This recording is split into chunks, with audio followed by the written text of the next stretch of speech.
Tina Turner, the queen of rock and roll.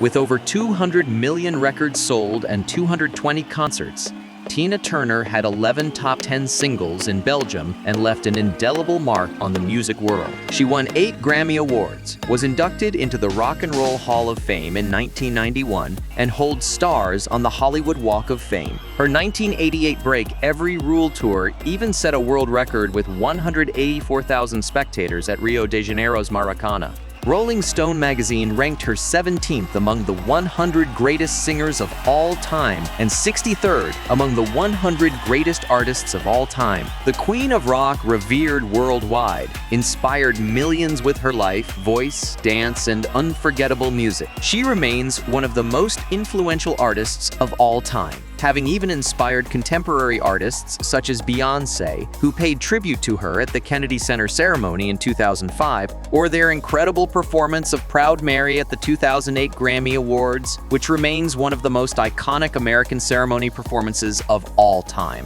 Real name Anna Mae Bullock, Tina Turner is one of those rare legendary singers to have spanned 5 decades in the music business. Let's take a look back at the life of this star performer with an incomparable voice.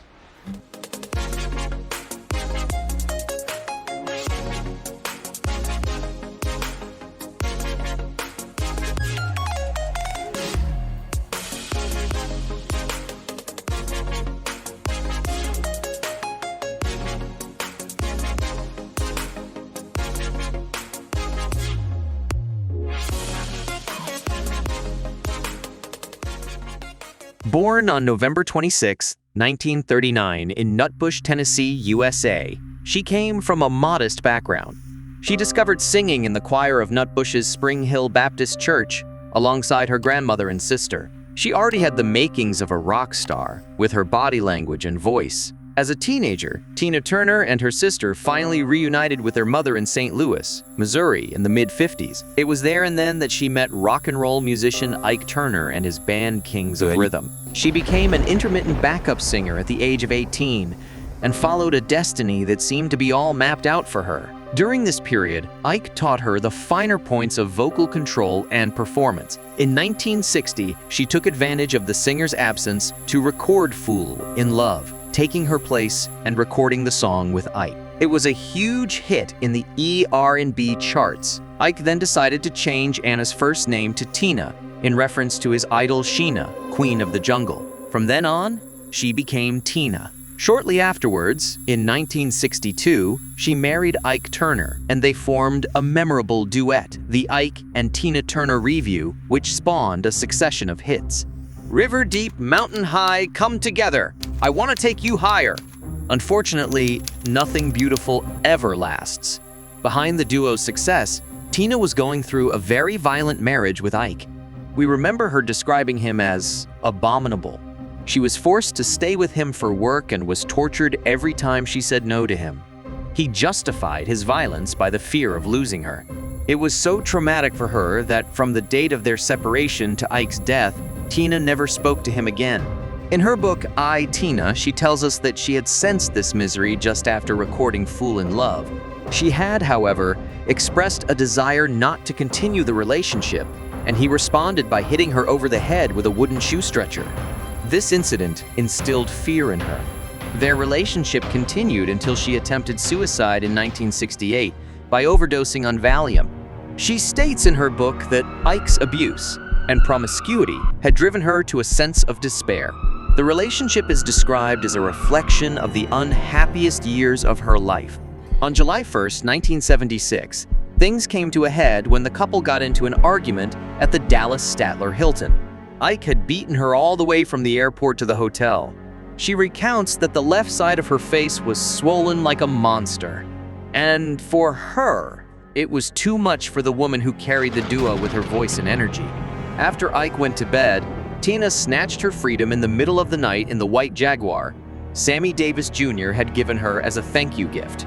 Sammy Davis Jr. is an American singer, dancer, actor, comedian, film producer, and television director. He recorded 2 songs with the duo Ike and Tina Turner. She left with her 2 children, only 36 cents in her pocket and a gas card. She never looked back. Running away was less frightening than living with her husband. A few weeks after fleeing, she asked Ike for a divorce, which was granted in 1978. She received nothing from her divorce.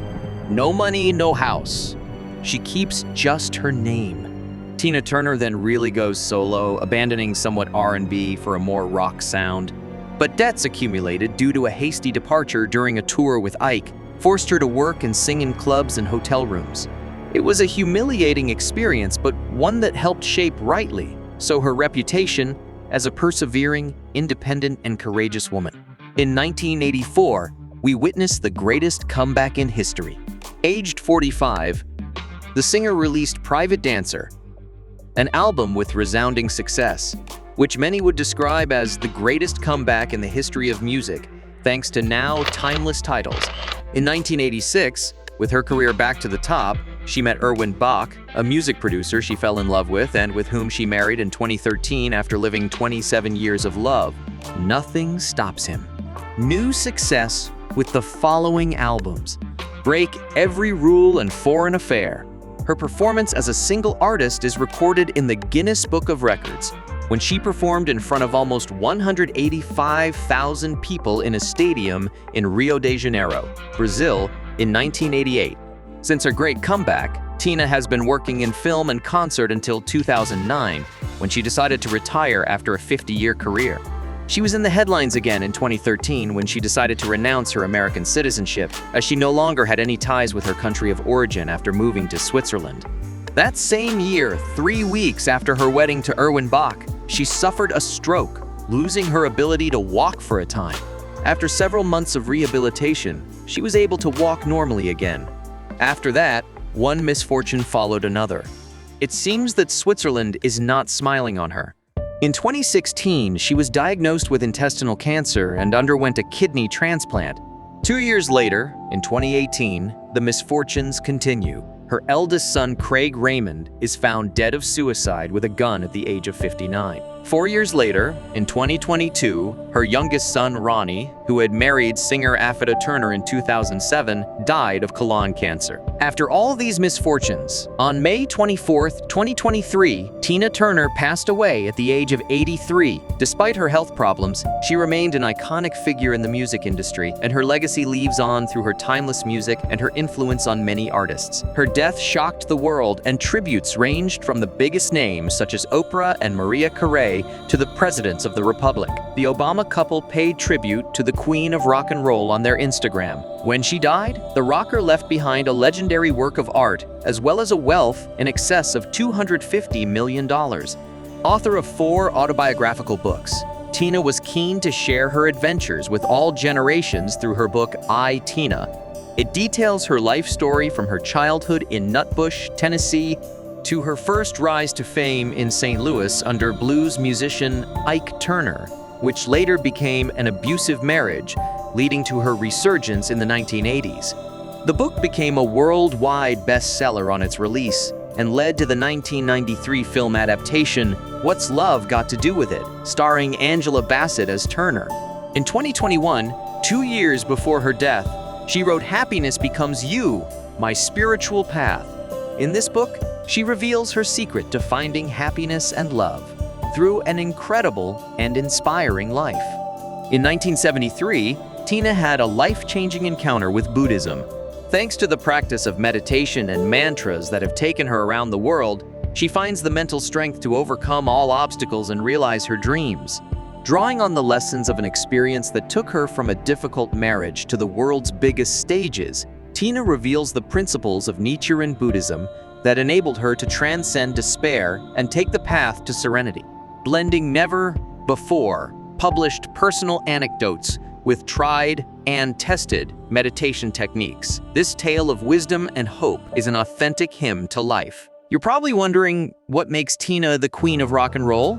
During her life as a singer, Tina Turner wrote many hits with Ike Turner, and as a solo artist, Tina Turner's extensive discography includes 10 studio albums produced between 1974 and 1999. A musical career that dried up almost 2 decades ago, but still boasts a respectable number of hits. Let's revisit 5 of her most emblematic songs and their stories. 1. River Deep, Mountain High, 1966. The legendary American producer Phil Spector and the songwriting couple Jeff Barry and Ellie Greenwich wrote Driver, Deep, Mountain High, an irresistible melodic ascension of amorous devotion, and he knew right away who would be best suited to sing it. Tina Turner, whose voice he admired, and her husband Ike Turner. Convinced of their potential, he signed them to his Phillies Records label, paying some $20,000. In the end, Tina was alone in the studio, enduring a tedious and interminable recording session. After all her efforts, she was disappointed that the track failed to make the hope for impact in the US, barely reaching the top 100,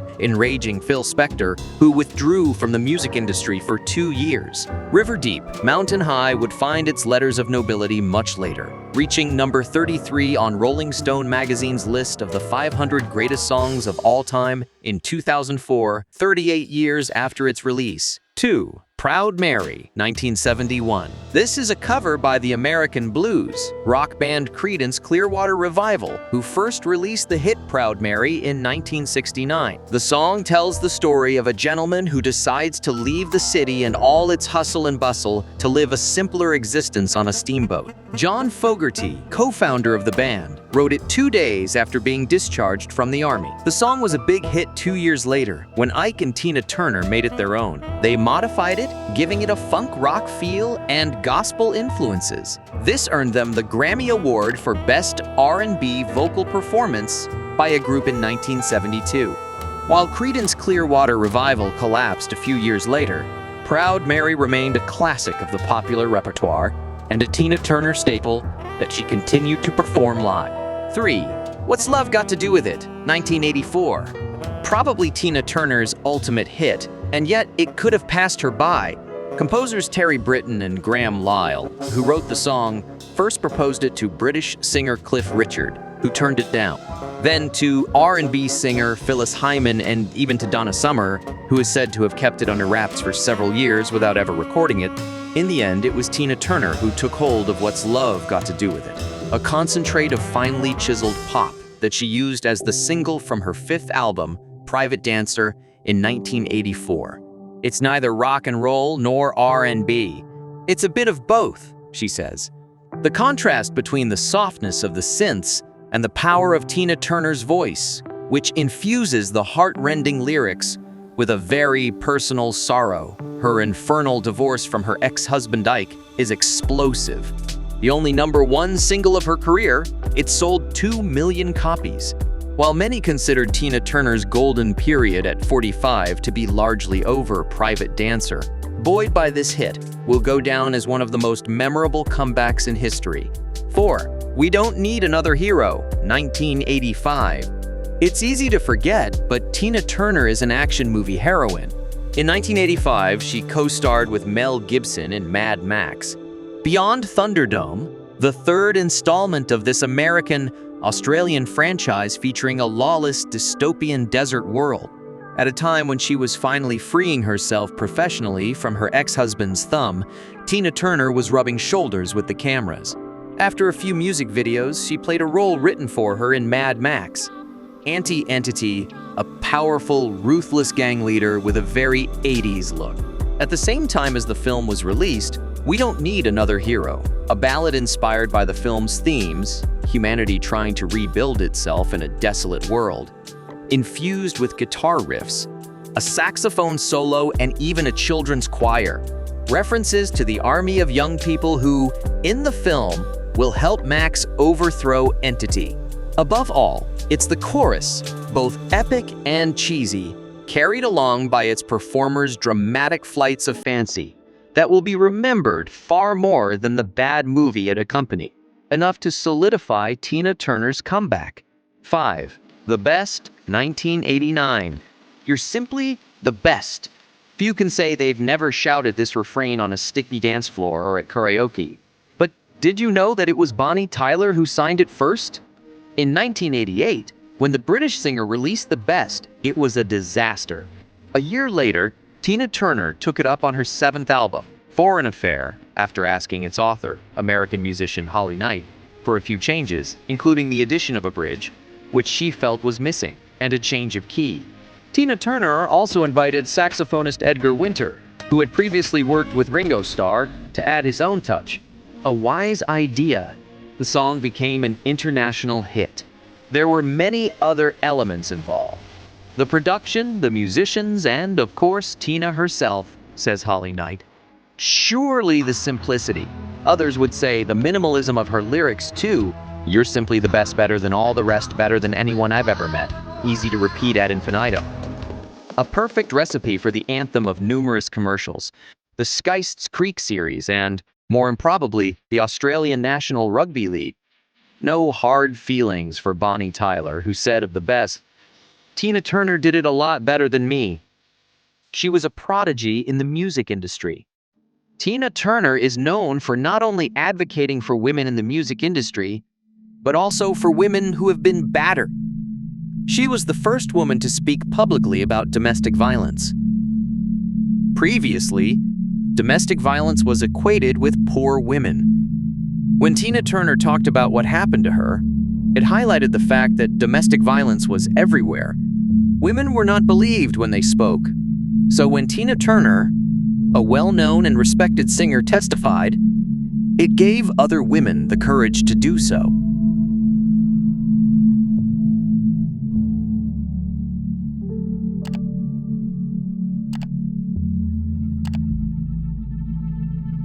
If you liked the video, please subscribe, like and share it, and don't forget to click on the notification bell so you don't miss our next video.